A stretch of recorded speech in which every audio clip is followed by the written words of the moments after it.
मुक्ताबाई नमो त्रिभुवन पावनी आद्यत्रय जननी देवाची मस्तक हे पायावरी मस्तक हे पायावरी मस्तक हे पायावरी मस्तक हे पायावरी वार करे संताचा वार करे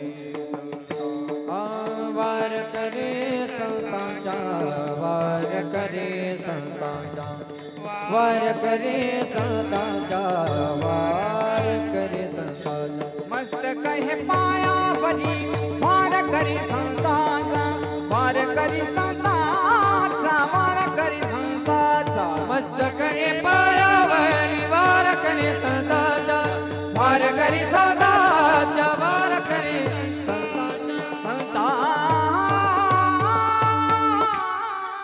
मस्तक हे पायावरी या वारकरी संतांच्या अखिल कोट ब्रह्मांड नायक राजाधिराज पंढरीश पांडुरंग परमात्मा मुक्त कैवल्य तेजोनिधी माऊली ज्ञानोबराया जगद्गुरु तुकोबराया आदिशक्ती मुक्ताई माता सद्गुरु गंगागिरीजी महाराज गुरुवर्य नारायणगिरीजी महाराज माझे गुरुवर्य स्वामी रामानंदगिरीजी महाराज गुरुवर्य महंत रामगिरीजी महाराज यांच्या चरणी साष्टांग प्रणिपात करून प्रस्तुत प्राप्त प्रसंगी चिंतनरूपी सेवेकरता निवडलेला अभंग जगद्गुरु मराठी मनावर आधी राज्य करणारा जगविख्यात साधू इंद्रायणीच्या काठावर उठलेलं भक्तीचं वादळ मानवतेचा महान नंदादीप भागवत संप्रदायाच्या वटवृक्षाला लागलेलं एक गोंडस फळ आणि प्रगल्भ बुद्धिवंतांच्या बुद्धीला न उलगडणारं कोडं म्हणजे माझे जगद्गुरु तुकोबराया. तुकोबरायाचा अभंग चिंतनासाठी निवडलाय. जगद्गुरु तुकोबराया या अभंगामध्ये प्रतिपादन करतात का शेवट तो भला माझा बहु गोड झाला. जगद्गुरु तुकोबराया म्हणतात खऱ्या अर्थाने माझा शेवट गोड झाला. पण कशामुळे शेवट गोड झाला? जगद्गुरु तुकोबराया म्हणतात आयुष्यभर त्या भगवंताचं भजन केलं, आयुष्यभर त्या भगवंताचं चिंतन केलं, आयुष्यभर त्या भगवंताचं नामस्मरण केलं आणि त्या नामस्मरण केल्यामुळं मी त्या भगवान परमात्म्याच्या भेटीला गेलो. आलो निजाच्या माहेरा भेटी रखुमाईच्या वरा. रखुमाईचा वर म्हणजे तो पांडुरंग परमात्मा. त्या पांडुरंगाच्या भेटीला गेलो, जगाच्या मालकाचं रूप बघितलं, भगवंताचं गोजीरवाने रूप बघितलं. जगद्गुरु तुकोबराय म्हणतात आणि माझं पूर्वजन्मीचं सगळं दुःख संपलं, परिहार झाला अवघ्या दुःखाचा मागेला. जगद्गुरु तुकोबराय म्हटले दुःख संपलंय माझं. मग मला इतका आनंद झाला, इतका आनंद झाला, इतकं समाधान वाटलं. मला त्या भगवान परमात्म्याची स्तुती करायची होती, भगवंताचं कौतुक करायचं होतं. पण काय सांगू, माझी वाणी खुंटीत झाली. तुका म्हणे वाणी गेली आता घेऊदनी. विठ्ठल विठ्ठल विठ्ठल विठ्ठल श्री क्षेत्र मुठेवाडगाव या ठिकाणी सद्गुरू तुळशीराम बाबांच्या या पवित्र भूमीमध्ये आपण सर्वच आप्तेष्ट सगेश्वरी या ठिकाणी उपस्थित झालो आहोत. ते निमित्त म्हणजे कैलासवासी त्र्यंबकराव फकीरा पाटील कोरडे दादांना जाऊन 1 वर्ष पूर्ण होत आहे. त्यांच्या या वर्ष श्राद्धाच्या निमित्ताने, पुण्यस्मरणाच्या निमित्ताने आपण सर्वच आप्तेष्ट सगेश्वरी सगळेच या ठिकाणी उपस्थित झालो आहोत. त्यामध्ये या कार्यामध्ये तत्पर असताना संपूर्ण कोरडे पाटील परिवार, त्यामध्ये अशोक फकीरा कोरडे बंधू आहेत, ज्ञानेश्वर फकीरा कोरडे बंधू आहेत, सरस्वती अशोक चाळक बहीण आहेत, ताराबाई भीमराज शिंदे बहीण आहेत, प्रियंका नितीन गायके मुलगी आहेत, पूजा अक्षय महाडिक मुलगी आहेत, योगिता मयूर गायके मुलगी आहेत, प्रकाश त्र्यंबक कोरडे मुलगा आहेत आणि त्यांचे पुतणे भाऊसाहेब अशोक कोरडे असतील, सचिन अशोक कोरडे असतील, मंगेश ज्ञानेश्वर कोरडे असतील. संपूर्ण हा कोरडे पाटील परिवार यांना भगवंतांनी या दुःखातून सावरण्याची शक्ती देऊ, एवढंच भगवंताच्या चरणी प्रार्थना करतो. विठ्ठल विठ्ठल. सुंदर असं आयोजन, सुंदर असं नियोजन या कोरडे पाटील परिवाराने केलंय. खऱ्या अर्थाने ज्यांच्यामुळं तुमचं सर्वांचं दर्शन झालं असे असणारे माझे मित्र, ज्यांचा साऊंड जर म्हटलं तर खूप गोड साऊंड आहे, स्वभावसुद्धा खूप गोड आहे, असे असणारे आमचे आतिशदादा असणे, ते सुद्धा या ठिकाणी उपस्थित आहेत. त्यांचं साऊंड आहे, गोड साऊंड आहे त्यांचा, आणि त्यांच्यामुळं खऱ्या अर्थाने तुमचं सर्वांचं दर्शन झालं. आणि आज या कार्यक्रमाकरता महाराष्ट्रातील नामवंत गायनाचार्य या ठिकाणी उपस्थित झालेले आहेत. या परिसरातील, आमच्या परिसराचं वैभव असणारे वारकरी संप्रदायाची आचारसंहिता जी असेल तिचं पालन करून महाराष्ट्रभर फिरणारे, कारण तुम्ही यूट्यूबला कधीही बघितलं ना नाव शुभम महाराज, त्यांचं नाव येईल, शुभम महाराजांचं नाव टाका आणि उत्कृष्ट असे गायनाचार्य त्या ठिकाणी शुभम महाराज उपस्थित आहेत. दुसरे असणारे संगमनेर तालुक्याचं राहुरी तालुक्याचं वैभव असणारे आमचे नवनाथजी महाराज गीते ते सुद्धा उपस्थित झाले, त्यांना सुद्धा धन्यवाद देतो. इकडं आमच्या गावाचं आमच्या परिसराचा वैभव असणारे मृदंगाचार्य असणारे युवा कीर्तनकार असणारे किरणजी महाराज हराळे ते सुद्धा उपस्थित आहेत. इकडं आपल्याच गावचं वैभव असणारे बबन महाराज मुठे, रामभाऊ महाराज मुठे बाबासुद्धा उपस्थित आहेत, त्यांना धन्यवाद देतो. इकडं आपल्या गावातील सगळंच भजनी मंडळ, आता सगळ्यांच्या चरणी नतमस्तक होतो, सगळ्यांची नावं घेणं शक्य नाही. आपले बालक असतील, समोर बसणारे ज्येष्ठ श्रेष्ठ मंडळी असेल, मातावर्ग असेल. वैदिक हिंदू सनातन धर्मशास्त्रानुसार जीवाने एकदा देहाचा त्याग केला का आम्हाला हे महत्त्वाचे विधी करावं लागतात. आपल्या हिंदू धर्मामध्ये क्रमप्राप्त आहे. आम्ही कर्मकांड व्यवस्थितरित्या पार पाडलं पाहिजे, कारण या विश्वाचा नेहमी जगाचा नेहमी जो जन्माला आलाय ना त्याला जावंच लागणार आहे. पण आम्ही जर हे पितर प्रसन्न जर नाही केले ना, आम्हाला आमच्या संसारामध्ये त्याचा त्रास होत असतो. आर्थिक अडचणी असेल, काही सुख मिळत नसेल, समाधान आमच्या संसारामध्ये मिळत जर नसेल तर आम्हाला एक कर्मकांड व्यवस्थितरित्या पार पाडावं लागतं. कारण तुम्ही म्हणाल का करायचं दशक्रियाविधी, का करायचा 13वा, का करायचं वर्ष श्राद्ध. जीवाने एकदा देहाचा त्याग केला का आम्हाला आमच्या घरामध्ये आम्ही 7 प्रकारचे पहिले श्राद्ध करत असतो. पहिलं श्राद्ध अमान्न नावाचं श्राद्ध 20व्या ठिकाणी केलं जात आहे. केस पुराक श्राद्ध केलं जात आहे, नाभी पुराक श्राद्ध केलं जात आहे, ब्रह्मवेद नावाचं श्राद्ध केलं जातं आहे, हस्ती संचयन श्राद्ध केलं जात आहे, नाभी पुराक श्राद्ध केलं जातं आहे, कडू घास काढणे त्याला सुद्धा एक आम्ही श्राद्ध म्हणतो. आणि आम्ही म्हणत असतो का दशक्रियाविधीला तीळ घ्यायला जायचंय. तीळ काय हो त्याचं, तीळ त्याचं प्रतीक आहे, पण तिळाबरोबर आम्ही त्या व्यक्तीला आमच्या जवळचं पुण्य समर्पित करायचंय. तीळ त्याचं प्रतीक आहे, तिळाबरोबर त्या व्यक्तीला आम्ही आमच्या जवळचं पुण्य समर्पित करायचंय. आणि ते पुण्य भगवंताच्या दरबारामध्ये त्या व्यक्तीला कामं येत असतं. तिळ पुण्य साचा पडी वर्ष श्राद्धापर्यंत त्या व्यक्तीला त्या दरबारामध्ये कामं येत असतं. आणि तुम्ही म्हणाल मग का करायचं 13वा, कारण आमच्या हिंदू धर्मामध्ये पद्धत आहे का आमच्यावरती 16 संस्कार केले जातात. किती? 16 संस्कार. आमच्या हिंदू धर्मामध्ये गर्भावरती सुद्धा संस्कार केले जातात. गर्भामध्ये ते लेकरू असताना 5 संस्कार पहिले केले जातात. गर्भधान नावाचा संस्कार आहे, पुंसवन नावाचा संस्कार आहे, क्रिया नावाचा संस्कार आहे, अनवलोभन नावाचा संस्कार आहे, श्रीमंत नयन नावाचा संस्कार केला जातोय. पहिले 5 संस्कार आम्ही गर्भात असताना करतो.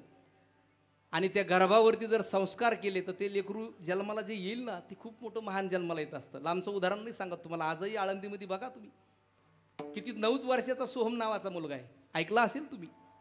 तर 9 वर्षाचा तो सोहम नावाचा मुलगा आहे. 9000 ओव्या त्याच्या ज्ञानेश्वरीच्या पाठी, संपूर्ण ज्ञानेश्वरी पाठी त्याच्या. हे कशाचं प्रतीक आहे? त्याची पूर्व पीठिका आम्ही बघितली. त्याच्या आईनं ते लेकरू गर्भात असताना ज्ञानेश्वरीची 108 पारायणं केली होती. किती? 108. म्हणून आमच्या हिंदू धर्मामध्ये गर्भावरती संस्कार केले जातात. ती लेकरू गर्भात असताना आम्ही ज्ञानेश्वरीचं वाचन केलं पाहिजे, जगद्गुरु तुकोबरायाच्या गाथ्याचं वाचन केलं पाहिजे. असे 5 संस्कार आहे.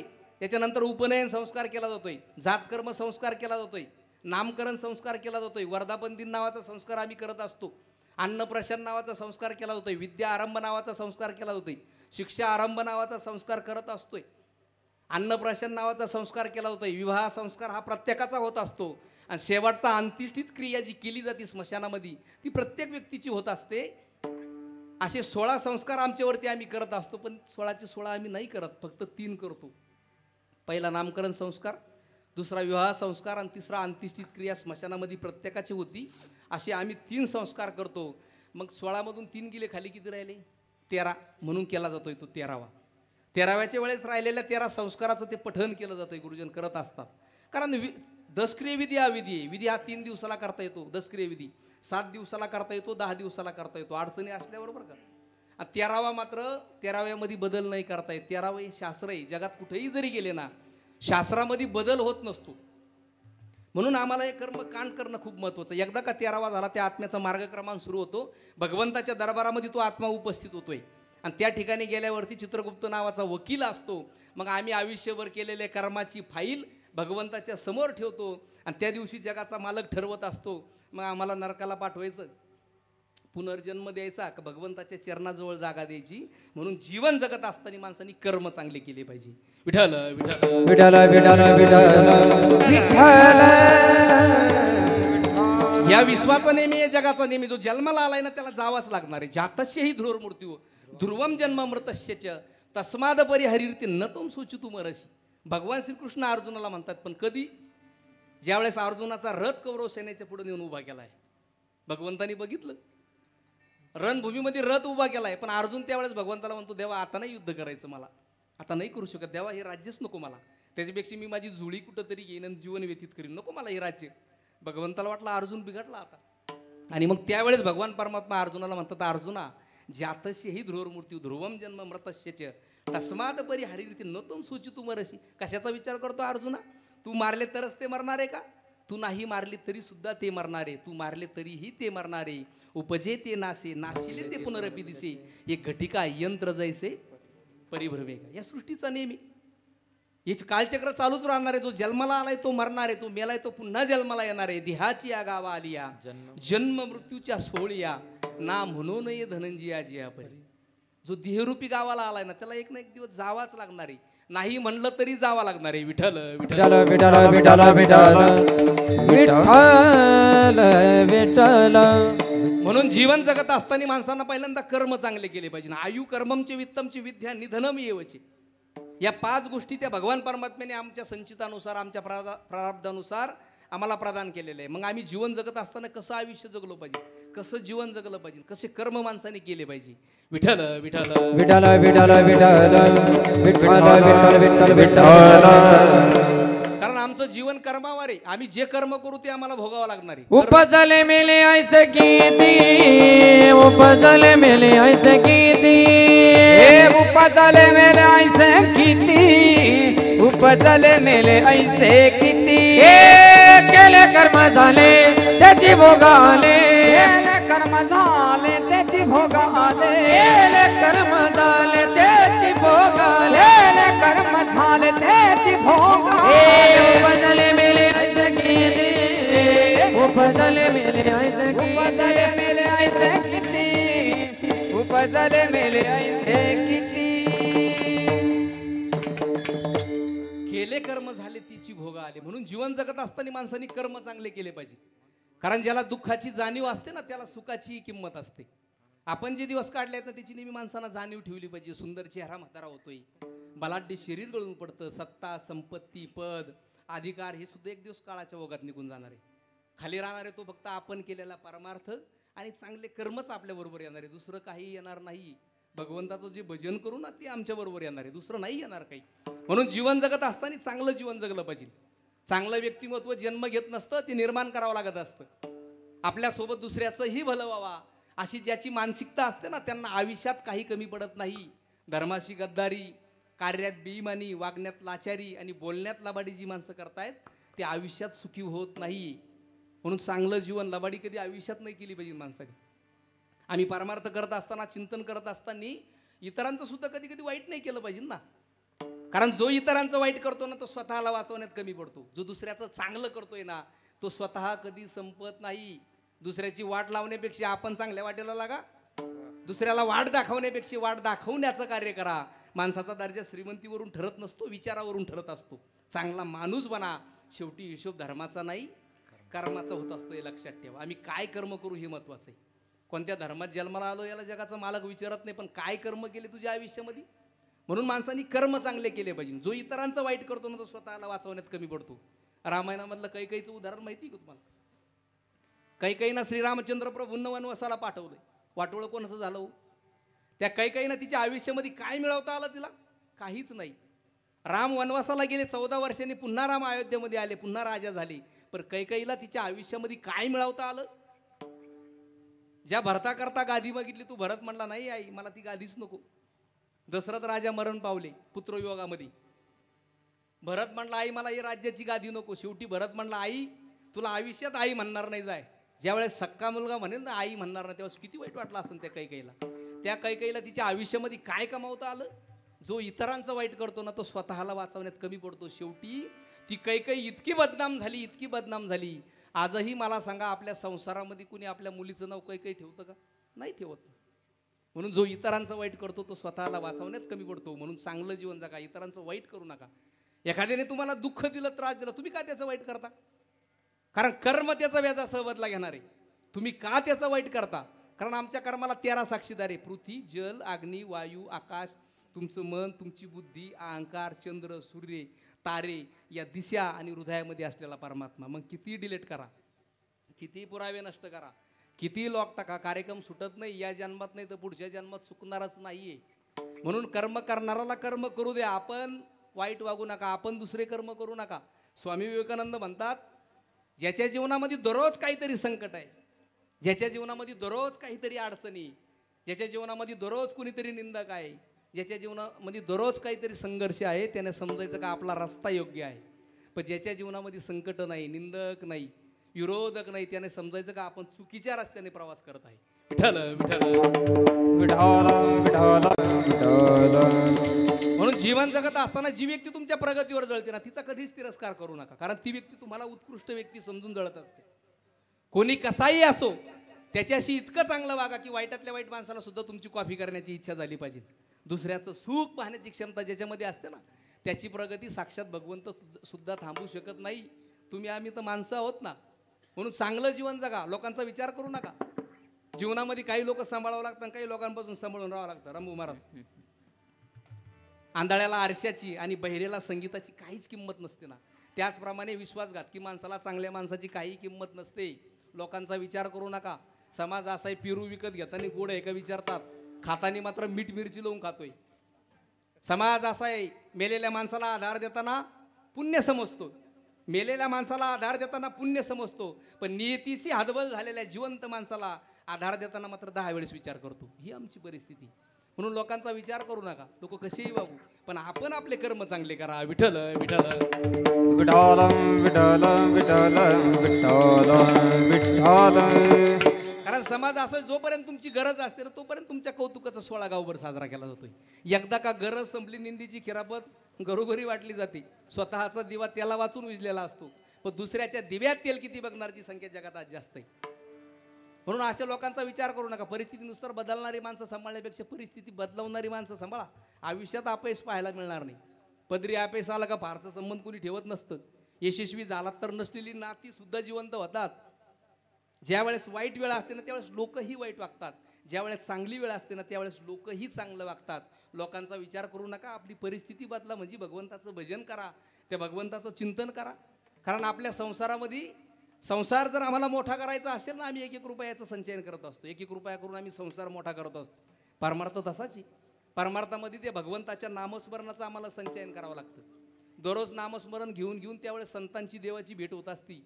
मग आज माळ घातली, उद्या गंध लावला, सकाळी उठून बघतो बाहेर जगद्गुरु तुकोबारासारखा आपल्याला विमान न्यायला येतं का? येईल का? नाही येणार.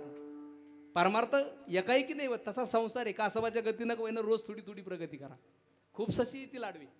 बस त्यांना हरवण्याची हिंमत ठेवा. तुमच्यावर भुकणाऱ्या प्रत्येक कुत्र्याला थांबून दगड मारण्यापेक्षा बिस्किट जवळ बाळगा आणि पुढे चालत राहणार. तुम्हाला जर तुमची श्रीमंती मोजायची असेल तर नोटा मोजू नका. कदाचित डोळ्यात जर अश्रू आले ना, ते पुसायला किती जण धावून येतात, तेवढे पहिले मोजा. विठ्ठल विठ्ठल विठ्ठल. तसं जीवनामध्ये आम्हाला वाटत असतं का माझा शेवट गोड व्हावा. जगद्गुरु तुकोबाराय या अभंगामध्ये प्रतिपादन करता का माझा शेवट गोड झालाय, भगवंताला म्हणतात. पण शेवट गोड कशाने होतो? चांगल्यावरी जन्म झाल्यानं होतो का? नाही. चांगल्यावरी मरण आल्यानं होतो का? नाही. जो आयुष्यभर भगवंताचं भजन करेल, भगवंताचं चिंतन करेल, त्यावेळेस संतांची भगवंताची प्राप्ती होईल ना, त्यावेळेस माणूस म्हणत असतो खऱ्या अर्थाने माझा शेवट गोड झाला. तेच जगद्गुरु तुकोबाराय म्हणतात, आज माझा शेवट गोड झालाय. अभंगाचं प्रथम शेवट तो भला, शेवट तो भला, शेवट तो भला, शेवट तो भला, शेवट तो भला, शेवट तो भला, शेवट तो भला, शेवट तो भला, शेवट तो भला, शेवट तो भला. हो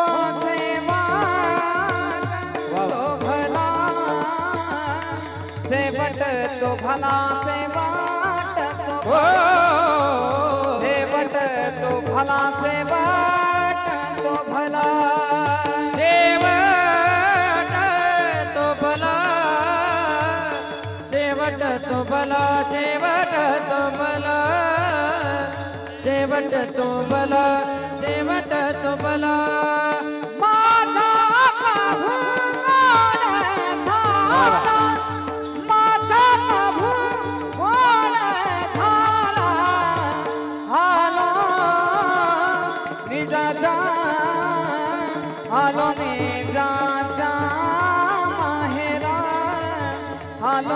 निजाचा माहेरा आलो निजाचा आलो निजाचा मागेरा आलो निजाच्या मागेरा हो शेवट तो भला शेवट तो भला माझा प्रभू गोड झाला माझा प्रभू गोड शेवट तो भला शेवट तो भला माझा प्रभू गोड झाला माझा प्रभू गोड झाला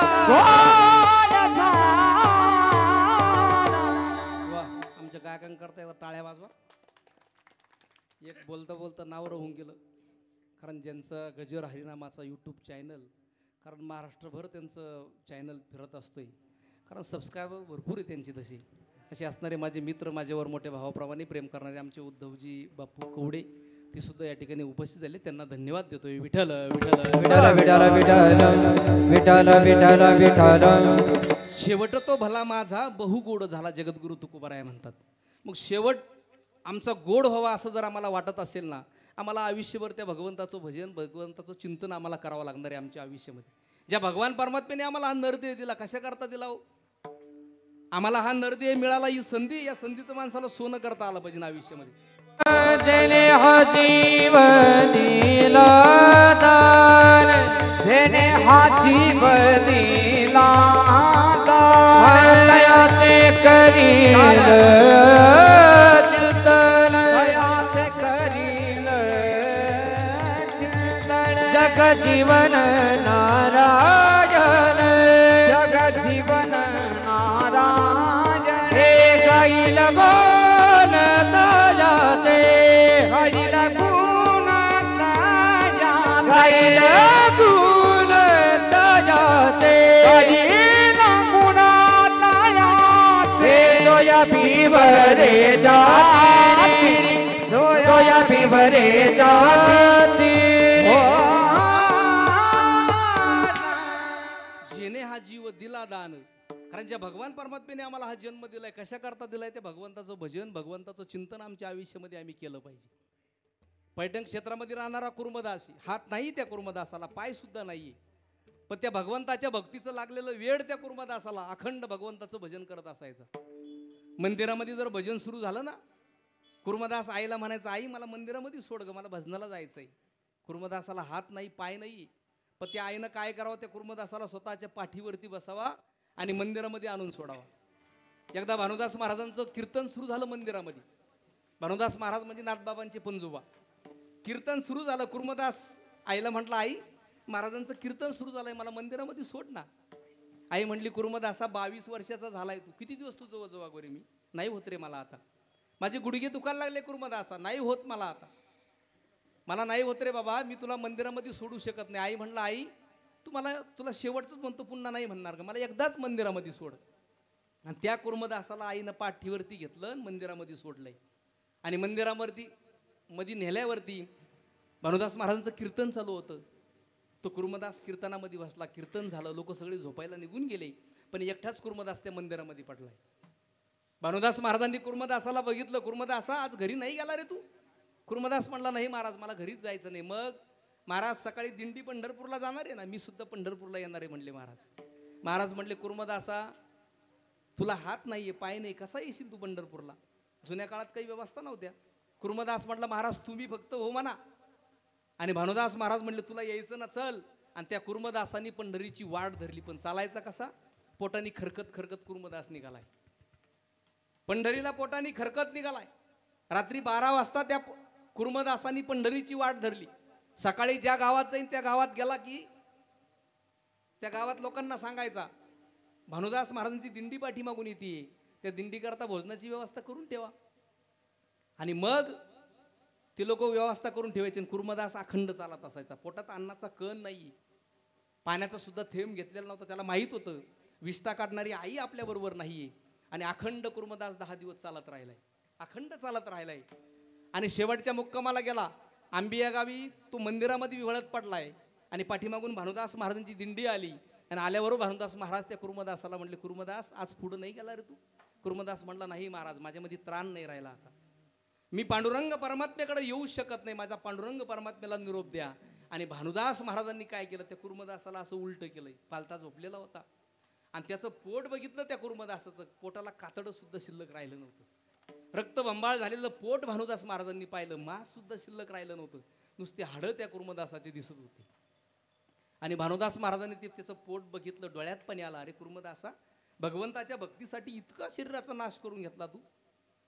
आणि मग कुर्मदास भानुदास महाराजांना म्हटला, महाराज माझा एवढा निरोप त्या पांडुरंग परमात्म्याला द्या, एवढा करा उपकार, सांगा देवा नमस्कार, भगवंताला माझा निरोप द्या. देवा तुझ्यापर्यंत मी नाही येऊ शकत. आणि माझ्या भानुदास महाराजांनी भगवान परमात्म्याची विनंती केली, जगाच्या मालकाला पाचारण केलं. देवा तुझं भक्त इथं विवळत पडलाय, देवा काय करतो तू पंढरपुरामध्ये? जगाचा मालक वारीमध्ये मग्न आहेत. आणि भानुदास महाराज जगाच्या मालकाला विनंती करतायत, देवा तुझं भक्त या ठिकाणी विवळत पडलाय ना. आणि जगाचा मालक इतका दयाळू, इतका कृपाळू आहे, त्या कुर्मदासा करता भगवान परमात्मा धावून आला आणि कुर्मदासाच्या समोर येऊन भगवान परमात्मा उभे राहिले. उभे राहिल्याबरोबर भानुदास महाराजांनी कुर्मदासा भगवंताकडे बघितलं. आणि बघितल्याबरोबर भानुदास महाराज म्हणायला लागले, कुर्मदासा अरे डोळे उघड, समोर कोण आलाय बघ, जगाचा मालक तुझ्या समोर उभा आहे. आणि असं म्हटल्याबरोबर कुर्मदासांनी कशी बशी डोळे उघडले, जगाच्या मालकाकडे बघितलं. आणि देवाला बघितल्याबरोबर कुर्मदासाच्या डोळ्यात पाणी आलं. देवा खरंच तू किती दयाळू आहेस, किती कृपाळू आहेस, माझ्याकरता इथपर्यंत आलाय वारी सोडून. आणि भगवान परमात्म्याने त्या कुर्मदासाचं मस्तक आपल्या मांडीवरती घेतलंय. आणि मस्तक मांडीवरती घेतल्याबरोबर जगाचा मालक भगवान परमात्मा कुर्मदासाला म्हणतात, कुर्मदासा तुला हात देऊ का रे, पाय देऊ का, म्हणजे माझ्या वारीला येशील? तुझं पोट व्यवस्थित करून देऊ का कुर्मदासा? कुर्मदास म्हटला, देवा नाही, देवा ही संधी मला मिळाली, देवा या संधीचं मी सोनं करून घेतोय. भगवंता ज्याच्या मांडीवरती माझा प्राण जाणार आहे ना देवा, तो जगाचा मालक आहे ना. कोणाच्या आयुष्यामध्ये आहे काही हे प्रारब्ध आहे का कोणाच्या आयुष्यामध्ये? देवा दशरथ राजाच्या सुद्धा नशिबामध्ये नव्हतं. याच्यासाठी केला होता अट्टहास, याच्यासाठी केला होता अट्टहास, याच्यासाठी केला होता अट्टहास, याच्यासाठी केला होता अट्टहास, याच्यासाठी केला होता अट्टहास, याच्यासाठी केला होता अट्टहास, याच्यासाठी केला होता अट्टहास. शेवटचा दिस गोड भावा, शेवटचा दिस गोड भावा, गोड भावा, गोड भावा. हाताने सिद्धीने पावलो विसावा, हाताने सिद्धीने पावलो विसावा, विसावा. शेवटचा दिस गोड व्हावा. त्या कुर्मदास भगवंत कुर्मदासाला म्हणतात, कुर्मदासा तुला हात देऊ का पाय देऊ? कुर्मदास म्हटला, देवा काहीच देऊ नका, तुका म्हणे जीव भाव देवा पायी, ठेवून या काही न मागती. खरा भक्त जर असेल भगवंताकडे काहीच मागत नाही.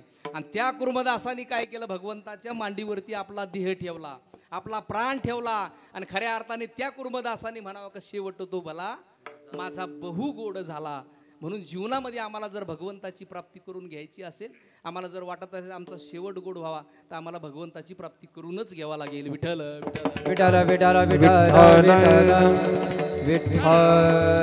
कारण जीवनामध्ये आमच्या बरोबर चांगले कर्म येणारे, चांगलं जीवन आम्ही जगलं पाहिजे. कारण वडीलधाऱ्या माणसांचा आदर आम्ही करायला शिकलं पाहिजे ना.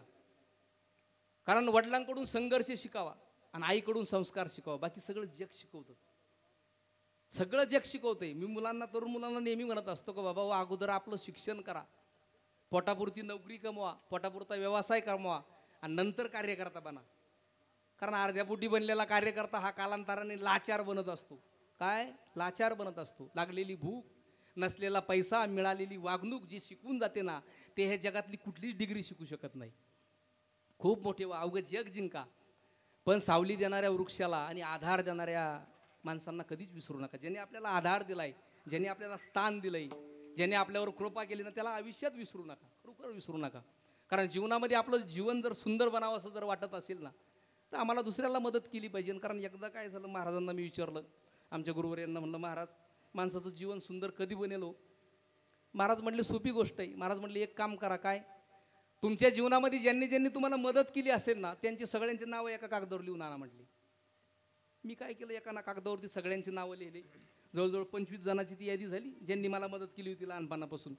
25 जणांची यादी झाली. ती यादी महाराजांकडे घेऊन गेलो आणि गेल्यावरती महाराजांनी ती 25 जणांची यादी बघितली.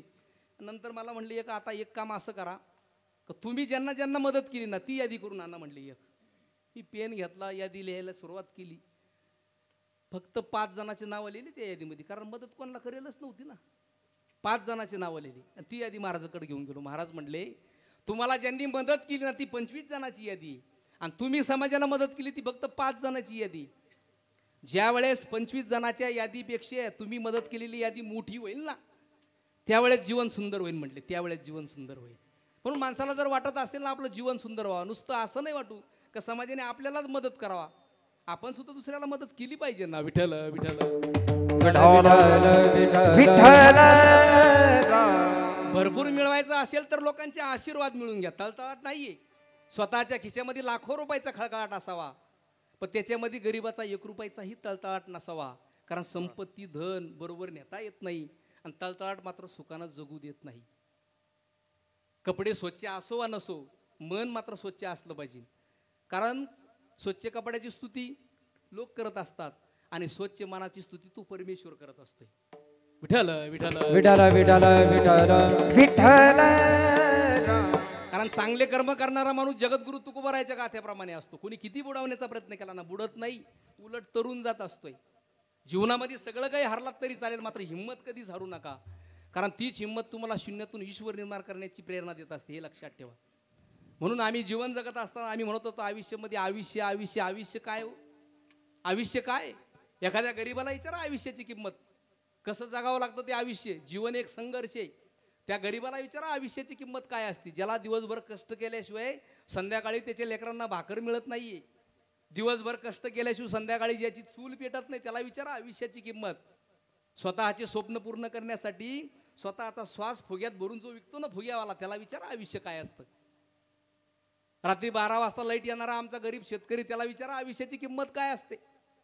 काबाड कष्ट करणारा मार्केटवरचा तो पोते वाहणारा हमाल, त्याला विचारा आयुष्याची किंमत काय असते. म्हणून जीवनामध्ये आम्ही कसं जीवन जगलं पाहिजे, शून्यातून विश्व निर्माण करण्याची जिद्द ज्याच्यामध्ये असते ना तोच खरा कर्तृत्ववान होय. विठ्ठल विठ्ठल विठ्ठल विठ्ठल विठ्ठल विठ्ठल. कारण स्वतःला घडवण्याकरता वेळ द्या, वेळ खर्च करा, म्हणजे इतरांना दोष द्यायला आम्हाला वेळच मिळणार नाही. म्हणून जीवनामध्ये आपली नाती, आपला भाऊ, आपली बहीण, आपला समाज, आपले सोयरे धायरे सांभाळा.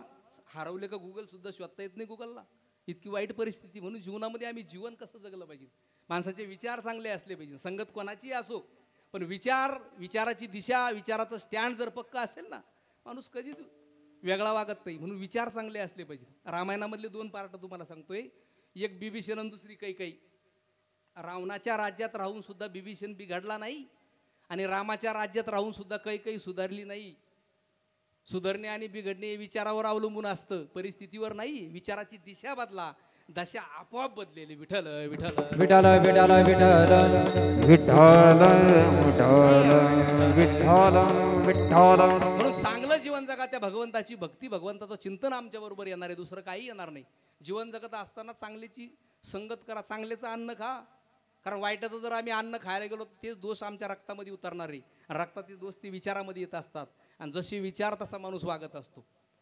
कारण तुम्हाला महाभारतामधलं उदाहरण माहिती, ज्यावेळेस भीष्माचार्य शिरपंजिरी पडले, 122 बाण त्यांच्या शरीरामध्ये सरले भीष्माचार्यांच्या. पांडव सगळ्या चारी बाजूने उभे होते.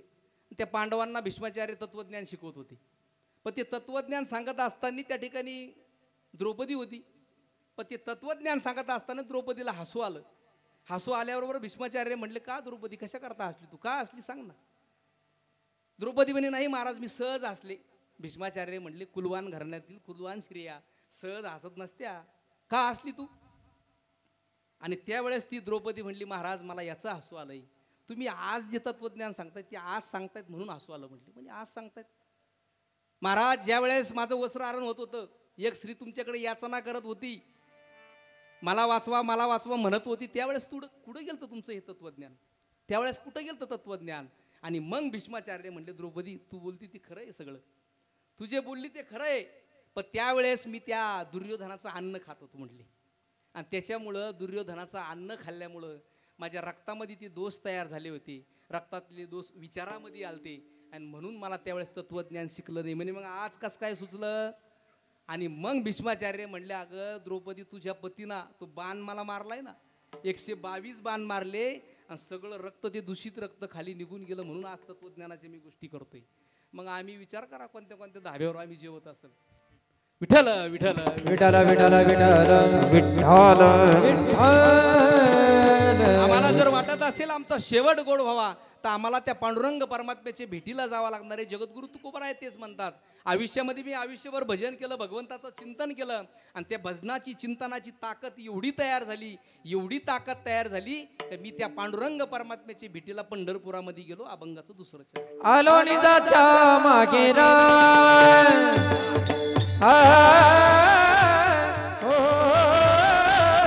आलो निजाच्या मागे रा आलो निजाच्या मागे रा हो आलो निजाच्या मागे रा आलो निजाच्या मागे रा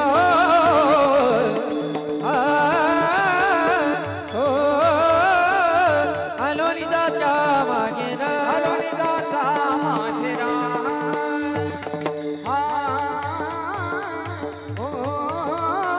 आलो निजाच्या मागे रा भेटी रखुमाईच्या बरा भेटी रखुमाईच्या भेटी रखुमाईच्या भेटी रखुमाईच्या हरिदाच्या माहेरा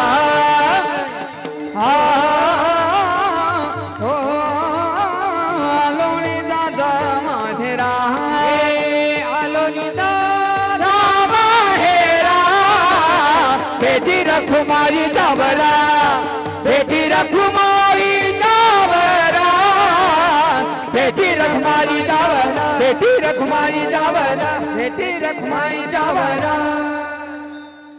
या ठिकाणी आत्ताच आमचे आतेभाऊ असणारे बबनराव पाटील असणे या ठिकाणी उपस्थित राहिले, त्यांना सुद्धा धन्यवाद देतो. विठ्ठल विठ्ठल विठ्ठल विठ्ठल विठ्ठल विठ्ठल आलो निजाच्या माहेरा भेटी रखुमाईच्या वरा जगद्गुरु तुकोबाराय म्हणतात. रखुमाईचा वर पांडुरंग परमात्मा, त्या परमात्म्याच्या भेटीला मी गेलो जगद्गुरु तुकोबाराय म्हणतात. जसं वार करायला वाटत असतं बघा, कधी माझ्या पंढरपुरामध्ये जाईल. आता उद्या वारी आहे, आज प्रत्येकाला वाटतं कधी पांडुरंग परमात्म्याचं दर्शन घेईन. आता आम्ही बी निघणारच आहे थोड्या वेळात. म्हणजे प्रत्येकाला वाटत असतं का पांडुरंग परमात्म्याचं मी दर्शन कधी घेईन, माझ्या पांडुरंग परमात्म्याला कधी भेटेल. विठ्ठल विठ्ठल विठ्ठल विठ्ठल वारकऱ्याला वाटत असतं का माझ्या पांडुरंग परमात्म्याकडे कधी जाईन, माझ्या रुक्मिणी आईसाहेबाला कधी भेटेन, माझ्या पांडुरंग परमात्म्याचा मी चेहरा कधी बघेल, असं प्रत्येकाला आम्हाला वाटत असतंय. प्रत्येक जण त्या पांडुरंग परमात्म्याच्या भेटीला जातो. इतकी ओढ लागलेली असते ना त्या वारकऱ्याला. बेटी लागे जीवा लागले सियास बेटी लागे जीवा लागले सियास बेटी लागे जीवा लागले सियास बेटी लागे जीवा लागले सियास पाके रात्र दिवस वाट तुझी पाके रात्र दिवस वाट तुझी पाके रात्र दिवस वाट तुझी वाट तुझी भेटी लागी जीवा लागली सियास भेटी लागी जीवा लागली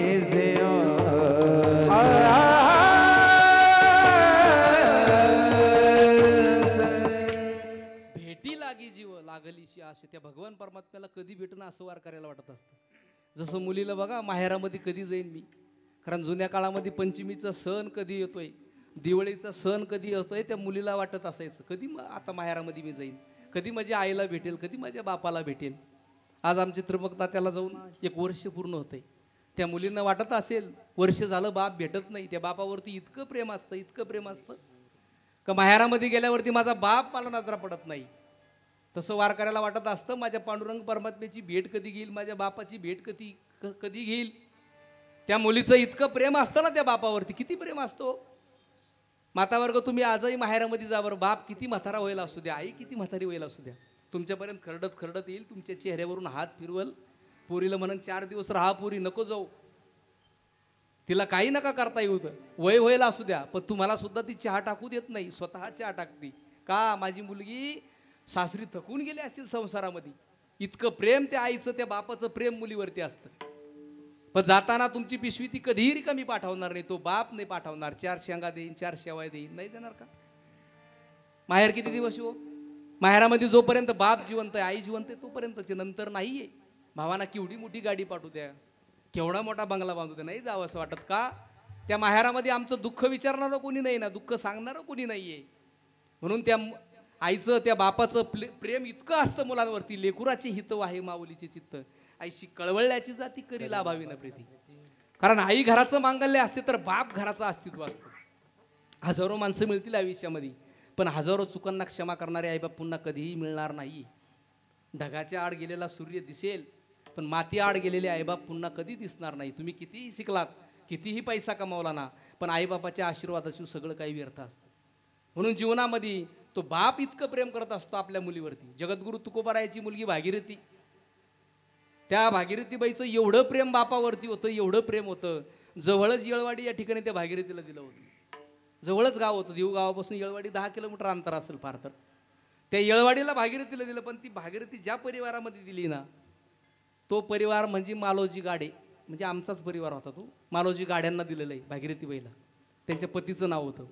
आणि ज्या परिवारामध्ये आमची भागीरथी दिली ना, पण भागीरथी वर्षे माहेरी जाता येत नव्हतं त्या काळामध्ये, उची माळी नाही. आणि त्यावेळेला ती भागीरथी काय करायची, माळी नाईला घरी बोलवून घ्यायची, माळी नाही चहा घे, जेवण करून जा. आणि त्या माळी नाईला सगळी खुशाली विचारायची, आई बाबा भेटले का गं, बाबा रात्री कीर्तनात काय म्हटले, काय कीर्तनामध्ये सांगितलंय. आईची भेट झाली. एवढं प्रेम त्या तुकोबारायांवर होतं आमच्या भागीरथीचं, खूप प्रेम होतं. पण एकदा काय झालं, ती माळी नाई 5 दिवस येळवाडीत आली नाही. भागीरथी दररोज वाट बघायची, आज येईना उद्या येईना, 5 दिवस वाट बघितली. आणि 6व्या दिवशी ज्यावेळेस माळी नाई ते येळवाडीमध्ये आली ना, आणि आल्याबरोबर त्या भागीरथीने विचारलं, आई 5 दिवस तुझी वाट बघितली, का आली नाही, तुझा चेहरा का उतारला. आणि त्यावेळेस ती माळी नाई जगद्गुरु तुकोबारायची भक्त होती, दररोज कीर्तन ऐकायला असायची. आणि तेवढ्यात ती माळी नाई रडायला लागली, डोळ्यात पाणी आलं. म्हटली, भागीरथी जगद्गुरु तुकोबाराया वैकुंठाला निघून गेले. ते शब्द आमच्या भागीरथीने ऐकले, काळजामध्ये तुटलंय आमच्या भागीरथीच्या, रडायला लागली ढाय मोकळून. बाप निघून गेलाय आणि बाबांनी मला एक शब्द सुद्धा सांगितला नाही का मी वैकुंठाला चाललो म्हणून. का नसेल सांगितला. भागीरथी ढाय मोकळून रडतीये. अन्न पाण्याचा त्याग केला भागीरथीने, जोपर्यंत बाबा मला भेटणार नाही ना. भागीरथी करी धावा, कोणा गावी गेले बाबा, भागीरथी करी धावा, भागीरथी करी धावा, भागीरथी करी धावा. बाबा गेले कोण्या गावा, भागीरथी करी धावा. आणि जगद्गुरु तुकोबारायाच्या नामस्मरण त्या भागीरथीने सुरू केलं. तुकाराम तुकाराम अखंड नामस्मरण तुकोबारायाच्या नावाचं सुरू केलंय आमच्या भागीरथीने. आणि 15 दिवस त्यावेळेस आमच्या भागीरथीने उपोषण केलंय. आणि त्यावेळेस जगद्गुरु तुकोबाराया वैकुंठामधून त्या भागीरथीला भेटण्याकरता आले. जगद्गुरु तुकोबाराया तिघांकरता वैकुंठातून भेटायला आले होते. एक आमच्या भागीरथी करता आले, दुसरे निळोबाराया करता आलते, आणि तिसरे म्हणजे संताजी महाराज जगनाड्यांकरता. संताजी महाराज जगनाडे म्हणजे जगद्गुरु तुकोबारायाची लेखक ही गाथेचे. जसा ज्ञानेश्वरी सच्चिदानंद बाबांनी लिहिली ना, तसं जगद्गुरु तुकोबारायाचं गाथ्याचं लिखाण काम हे जगनाडे महाराजांनी केलं. तिली समाजामध्ये जन्माला आलेली संताजी महाराज जगनाड्यांनी ते लिखाण केलं होतं. आणि तुकोबारायाने अभंग सांगितले होते. तिघांकरता जगद्गुरु तुकोबाराय वैकुंठामधून आले, आमच्या भागीरथी करता वैकुंठामधून आले. एवढं प्रेम आमच्या भागीरथी जगद्गुरु तुकोबारायावर होतं. तुकोबारायाचं सुद्धा त्या मुलीवर एवढं प्रेम होतं. आणि आल्याबरोबर इतका आनंद झाला त्या भागीरथीला. जगद्गुरु तुकोबारायाला कडकडून मिठी मारली, म्हणली, बाबा तुम्ही मला न सांगता गेली, पण तुकोबराय म्हणले भागीरथी जगाचा नेम आहे, जन्माला आला त्याला जावं लागणार आहे. आणि त्या भागीरथीची समजूत आमच्या जगद्गुरु तुकोबरायनं काढली. मला हे म्हणायचं आहे, त्या बापाचं एवढं प्रेम मुलीवरती असतं का कधी माझ्या मुलीला भेटेल, मुलीला सुद्धा वाटत असतं का कधी माझ्या बापाला भेटेल. तसं हा आमचा वारकरी ना, वारकऱ्याला इतका आनंद होतो त्या पांडुरंग परमात्म्याचा चेहरा बघितल्यावर, खूप आनंद होतो. त्याला वाटत असतं माझ्या पांडुरंग परमात्म्याकडे कधी जाईल मी, पांडुरंगाचं कधी दर्शन होईल. तसं जगद्गुरु तुकोबराय पंढरपुरामध्ये गेले. त्या जगाच्या मालकाचं गोजीरवाने रूप माझ्या जगद्गुरु तुकोबरायानं बघितलं आणि तुकोबरायाला खूप आनंद झाला. आणि जगद्गुरु तुकोबरायाचं पूर्वजन्मीचं सगळं दुःख संपलं. अभंगाचं तिसरं चरण. परिहार झाला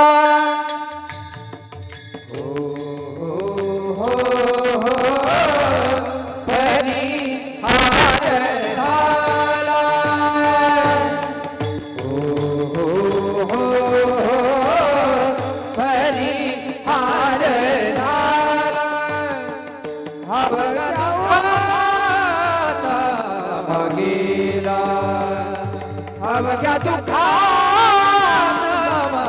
गेला. हो हो हो आलो निजाच्या मागेला. हो हो हो आलो निजाच्या मागेला. आलो निजाच्या मागेला. आलो निजाच्या मागेला. झाला अवघ्या दुःखाचा मागेला. जगद्गुरु तुकोबराय म्हणतात माझं पूर्वजन्मीचं सगळं दुःख संपलंय, भगवंताची भेट झाली. पण तुकोबराय कधी कधी म्हणतात, तुकोबरायने म्हणलेलं एका अभंगामध्ये, जन्म आलो त्याची आजी फळं झाली, तुम्ही सांभाळिले संती. हे संत मायबापांनी सांभाळलं म्हणून माझ्या जीवनाचं सार्थक झालंय ना. तुकोबरायला भगवंताचा चेहरा दिसलाय. कारण आपल्या सुद्धा प्रारब्धामध्ये, आपल्या सुद्धा नशिबामध्ये मी नेहमी म्हणत असतो ना का संत आपल्या महाराष्ट्रामध्ये जर नसते ना, आम्ही कुठं असतो याचा पत्ता नसता. आमच्या महाराष्ट्र हा संतांची भूमी जर नसती ना, महाराष्ट्राचा बिहार किंवा पाकिस्तान व्हायला वेळ नसता लागला. कारण ते संतांची आमच्यावर किती उपकार आहे. माऊली ज्ञानोबारायासारखे आम्हाला सद्गुरू मिळाले, जगद्गुरु तुकोबरायासारखे सद्गुरू आम्हाला मिळाले, सद्गुरू गंगागिरीजी महाराजांसारखे सद्गुरू आम्हाला मिळाले, सद्गुरू तुळशीराम बाबांसारखे सद्गुरू आम्हाला मिळाले, सद्गुरू नारायणगिरीजी महाराजांसारखे सद्गुरू आम्हाला मिळाले. हे भाग्य आहे आमचं. कारण सद्गुरूंची कृपादृष्टी आमच्यावर जर पडली तर आम्ही साधारण जीव जरी असलो ना, शिवाच्या बरोबरीला जाण्याची ताकद आमच्यामध्ये निर्माण होत असते. हे असो दिठी जयावरी झळके की हा पद्म करू माथा पारुके, तो जीवची परी तुके महिषेशी. हे असो दिठी म्हणजे सद्गुरूंची कृपादृष्टी जर आमच्यावर पडले, किंबहुना कृपेचा हात आमच्या मस्तकावर जर पडला ना, आम्ही साधारण जीव असतो पण शिवाच्या बरोबरीला जाण्याची ताकद आमच्यामध्ये निर्माण होत असती. ती कृपा म्हणजे या संतांची आहे. आणि संतांनी आम्ही का देव नाही बघितला, कधीच नाही बघितला. पण आम्हाला जगद्गुरू आमचे नारायणगिरीजी महाराज असतील, सद्गुरू नारायणगिरीजी महाराज असतील, गंगागिरीजी महाराज असतील, त्या महात्म्याने आम्हाला भगवंताची वाट दाखवली ना. आम्ही भगवंताला नाही बघितलं पण त्यांच्या रूपाने आम्ही आज भगवंत बघतो. महाराष्ट्रावरती ते संतांचे किती उपकार आहे, किती उपकार त्या संतांनी आमच्यावरती करून ठेवलं. मजा निरंतर जागविती हो, मजा निरंतर जागविती हो, मजा निरंतर जागविती, मजा निरंतर जागविती हो. काय लागो आता संताचे उपकार हो, मजा निरंतर जागविती हो, मजा निरंतर जाग, मजा निरंतर जागविती, मजा निरंतर जागवी, मजा निरंतर जागविती. संतांनी आम्हाला वेळोवेळी जागवण्याचं काम त्या संत महात्म्याने आम्हाला केलंय ना. जे संतांनी आम्हाला विचार दिले त्या विचारावर तर आम्ही चाललो पाहिजे. जगद्गुरु तुकोबराय म्हणतात भगवंताची भेट झाली. कारण जगाच्या मालकाची जर भेट झाली, भगवंताचा चेहरा जर आम्ही बघितलं, भगवंताला जर बघितलं ना, माणूस माणूस म्हणून शिल्लक राहत नाही. काम, क्रोध, लोभ, मद, मत्सर, अहंकार सगळं एका मिनिटात जळून जात आहे. ताकद आहे त्या भगवंता माझी. फक्त भगवंताची भेट झाली पाहिजे. आमच्या डोळ्याने तो जगाचा मालक आम्हाला दिसला पाहिजे, काहीच शिल्लक राहत नाही. कारण रामायणामधलं तुम्हाला एक उदाहरण सांगतोय. ज्या वेळेस सुग्रीवाचं आणि वालीचं युद्ध चालू होतं, युद्ध चालू असताना भगवान श्रीरामचंद्र प्रभूंनी काय केलं, त्या वालीला झाडाच्या आडून बाण मारला. आणि वाली ज्यावेळेस धारातीर्थ पडलाय ना, वाली धारातीर्थ खाली पडलाय आणि खाली पडल्यावर जगाचा मालक समोर आली. त्या वालीच्या आल्याबरोबर तो वाली भगवंताला म्हणायला लागला, देवा तुम्ही मला चोरून का बाण मारला, सांगा ना देवा, का चोरून बाण मारला. भगवंत म्हटले, चोरून का बाण मारला. हा देवा, देवा मी हे जग सोडून चाललो याचं नाही वाईट वाटत मला देवा, माझ्या बायको मुलाला देवा मी सोडून चाललो याचाही वाईट वाटत नाही देवा, पण तुम्ही जो चोरून बाण मारलाय ना त्याच्यामुळं काय झालं देवा, तुमच्या रघुकुलाला कलंक लागला म्हटलं. म्हणजे तो वाली तत्वज्ञान भगवंताला शिकवतोय. कधी? धारातीर्थ पडल्यावर, रामबाण लागल्यावर भगवंताला तत्वज्ञान शिकायला लागला. आणि मग भगवंत म्हटले का रे वाली, आता तत्वज्ञानाच्या गोष्टी करतोय. खाली पडल्यावरती तत्वज्ञानाच्या गोष्टी करायला लागला. ज्यावेळेस सुग्रीवाच्या बायकोचं अपहरण केलं, त्याचं सगळं राज्य लुबडलं, आयुष्यभर जे नाही तसं वागला, लोकांचे बांध कोरले, लोकांच्या चेड्या केल्या, भरपूर जसा तसा वागला. आणि आता धारातीर्थ पडल्यावर म्हणायला लागला आता मला तत्वज्ञान शिकवतो का देवा, तुम्ही चोरून का बाण मारला. आणि मग त्या वालीचं गोड इतकं उत्तर आहे, तेवढं उत्तर घरी येऊन जा. वाली म्हणला देवा तुम्ही म्हणताय ते सगळं खरं आहे देवा, तुम्ही म्हणतात ते सगळं सत्य आहे भगवंता, पण देवा तुम्ही झाडाच्या आडून मला बाण मारलाय ना, तुम्ही बाण मारूपर्यंत मी तुम्हाला बघितलं नव्हतं. ज्यावेळेस तुमचा बाण मला लागला रामबाण आणि मी जमिनीवरती पडलो, मग तुम्ही माझ्या समोर आले देवा. आणि समोर आल्यावर देवा तुमचं गोजीरवाने रूप मी बघितलं भगवंता, तुमचा चेहरा बघितला, त्याच्यामुळं माझ्यामधलं सगळं काम, क्रोध, लोभ, मद, मत्सर एका मिनिटात जळून गेलं देवा. आणि त्याच्यामुळं मला तत्वज्ञान शिकलं म्हटलं, तत्वज्ञान मी बोलायला लागलो म्हटली. म्हणजे भगवंताची जर भेट आम्हाला झाली ना, आमच्यामधला माणूस माणूस म्हणून शिल्लकच राहत नाही, सगळं एका मिनिटात जळून जातं. हे थोतांडे, मला देवाचा साक्षात्कार झाला, मला देव भेटला, हे सगळं थोतांडे, याच्यात काय त्या नादात पडू नका. साक्षात्कार ज्याला होईन तो माणूस म्हणून शिल्लक राहत नाही. विठ्ठल विठ्ठल विठ्ठल विठ्ठल विठ्ठल विठ्ठल. म्हणून जगद्गुरु तुकोबाराय म्हणतात का त्या भगवंताची भेट झाली, पूर्वजन्मीचं सगळं दुःख माझं संपलं, पण मला जगाच्या मालकाची स्तुती करायची होती, भगवंताचं कौतुक करायचं होतं, पण काय सांगू माझी वाणी खुंटीत झाली. अभंगाचं शेवटचं चरण. तू का म्हणे वाणी, तू का म्हणे वाणी, तू का म्हणे वाणी, तू का म्हणे वाणी, वाणी तू का म्हणे वाणी, तू का म्हणे वाणी, तू का म्हणे वाणी, तू का म्हणे वाणी. गेली आता घेऊ धणी, गेली आता घेऊ धणी, आलो निजाचा माझे रा, आलो निजाचा निजाचा माझे रा. गेली आता घेऊ धणी, गेली आता देवधनी, आलो निजाचा माझेरा, आलो निजाचा माझेरा.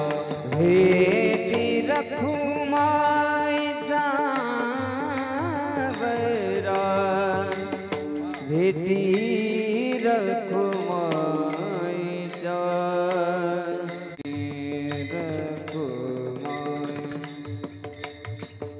बेटी रखुमाईचा बरा बरा. बेटी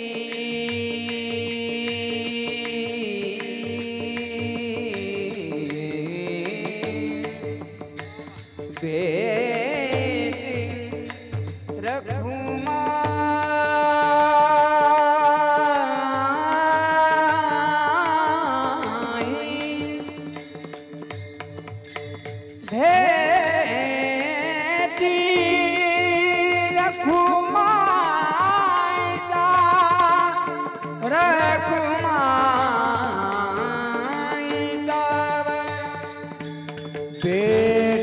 रखुमाईचा बरा, बेटी रखुमाईचा बरा.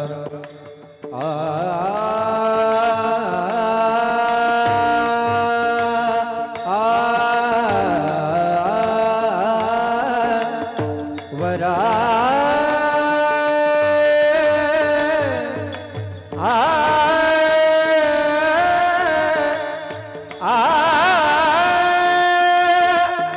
वरा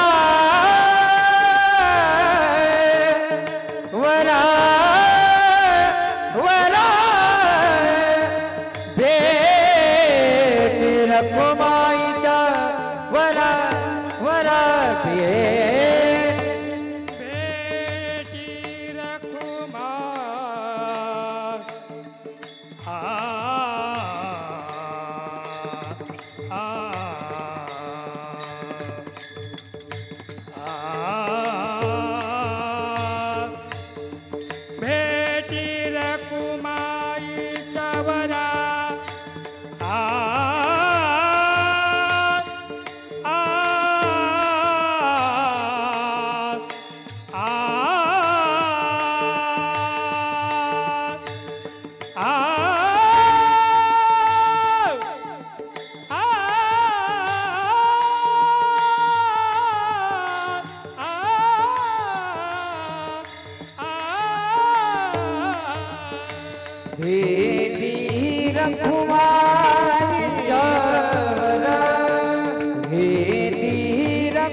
हरि जय विठोबार कुमार विठोबार कुमार विठोबार कुमार विठोबार कुमार।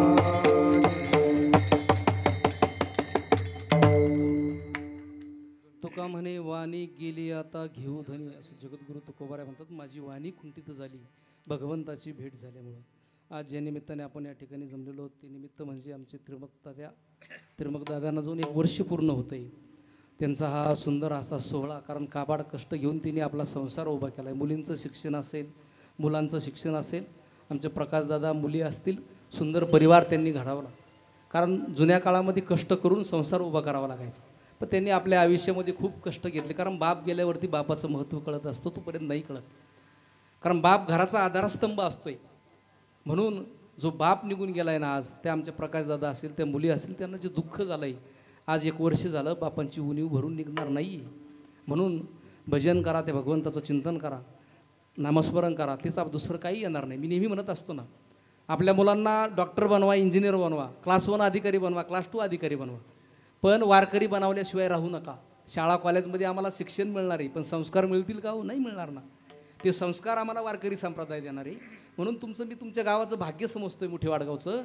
आज साक्षात संत तुमच्या गावामध्ये, तुळशीराम बाबा म्हणजे मोठी महात्मा होते, तुमच्या गावामध्ये हे संत आहे. आणि तीच परंपरा तुम्ही लोकांनी सुद्धा लावून धरली, चालू ठेवली, त्याबद्दल खरोखर तुम्हाला धन्यवाद देईल. कारण सप्ताह करण्याचं कारण म्हणजे हे संस्कार आमच्या पुढच्या पिढीला चांगले लागावा. हे संतांचे विचार आम्ही पुढं घेऊन गेलो पाहिजे. आणि जे बाबांनी आम्हाला जे विचार दिले ते विचारावरती आम्ही चाललो पाहिजे. तुमचा मोठा सप्ताह होत असतो, मला माहिती आहे. खूप मोठा सप्ताह करत असतात. जे कार्यकर्ते असतील सगळेच, प्रत्येकाचं 1-1 रुपया या सप्त्यामध्ये लागत असेल. सगळे तुम्ही भाग्यवान आहात.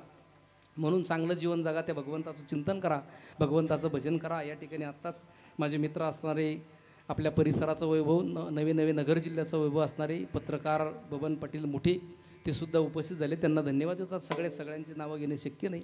या ठिकाणी आत्ताच एक तुम्हाला जाता एक नाव सांगून जाईल. मला खूप कौतुक वाटलं. आमचे किरणदादा पाचपुते, ते एक दिसायला सामान्य, पण त्यांची वारकरी परंपरा आहे. आजोबा कीर्तनकार होते, पण आजही जगद्गुरु तुकोबारायाच्या पालखीला रथाला जो जू असतं का, ते रथाचं जू ते स्वतः देतात. माऊली ज्ञानोबारायांच्या रथाचं जे जू असतं का, ते स्वतः ती जू देतात. हे कोणाच्या भाग्यामध्ये नसतंय, आपल्या प्रारब्धामध्ये नाही आहे. दान देणारे भरपूर आहे, पण तिथली संधी मिळाली पाहिजे ना आम्हाला. आणि ती संधी आमच्या किरणदादाला मिळाली, त्या संधीचं त्यांनी सोनं करून घेतलं आहे. आणि आताही त्यांना ते बैल मागतायत. भविष्यात त्यांचे ते बैलाचा सुद्धा संकल्प पूर्ण व्हावा अशी आपली इच्छा आहे. भगवंताकडे प्रार्थना करतो. म्हणून आम्ही आमचे वडील असतील, ज्या मार्गाने चाललं त्या मार्गाने आम्ही चाललो पाहिजे. मी तुम्हाला अजूनही म्हणतो, आमच्या मुलांना प्रॉपर्टी कमवून ठेवू नका. प्रॉपर्टी कमावण्याची दानत त्याच्यामध्ये निर्माण करा, प्रॉपर्टी कमावण्याची लायकी त्याच्यामध्ये निर्माण करा. गडगंज प्रॉपर्टी म्हणून कमवून ठेवाल, पण ते जर नालायक निघलं तर एका दिवसात विकीन ना. मग आमच्या मुलांना काय दिलं पाहिजे? हो, ज्ञानेश्वर महाराजांची ज्ञानेश्वरी आम्ही दिली पाहिजे, जगद्गुरु तुकोबरायचा गाथा आम्ही दिला पाहिजे. हे जर संतांची ज्ञानेश्वरी गाथा जर दिलं तर आम्हाला दुसरं काही देण्याची गरज नाही. ते विचारच असे संतांचे की जीवन त्या माणसाचं उज्ज्वल होऊन जात असतं, 7 पिढ्या त्याचं कल्याण होऊन जात असतं. म्हणून मुलांना प्रॉपर्टी देऊ नका, त्यांना कमावण्याची ताकद द्या, संतांचे विचार द्या. आणि जे विचार जर आम्ही दिले, आम्ही धर्माचं सुद्धा रक्षण केलं पाहिजे. आम्ही हे विचार आमच्या मुलांना, नवीन पिढीला दिले पाहिजे. कारण आमचं आज असं आहे की जो उठला तो ते मोबाईलमध्ये, जो उठला तो मोबाईलमध्ये. मोबाईल म्हणजे असं यंत्र येते का सगळ्यात चांगल्या गोष्टीचं नाही. त्याच्यामुळे वाईट परिणामसुद्धा भरपूर होत असतात ना, आपण बघितले ना. म्हणून जुन्या काळामध्ये लेकरू जर रडायला लागला ना, ती आई काय करायची त्याच्या हातात, त्या काळात आई मांडीवरती त्याला घ्यायची. आईनं मांडीवर घेतल्यावरती जुन्या काळामध्ये गप्प बसायचं. आजची परिस्थिती अशी, ते जर रडायला लागलं नाही, मातावर काय करता, त्याच्या हातात मोबाईल दिला जातो. मला हे म्हणायचं, विज्ञान तंत्रज्ञानाचा विजय होतो का आमच्या मातृत्वाचा पराजय होतो, हे आज आम्हाला ठरवायची वेळ आली. म्हणून चांगलं जीवन जगा, भगवंताचं नामस्मरण करा, चिंतन करा. आणि ते चिंतन आमच्याबरोबर येणार आहे. आमच्या मुलांना चांगलं शिकवा, पण विचार चांगले द्या. शिक्षण भरपूर करा, पण वारकरी संस्कार दिल्याशिवाय राहू नका.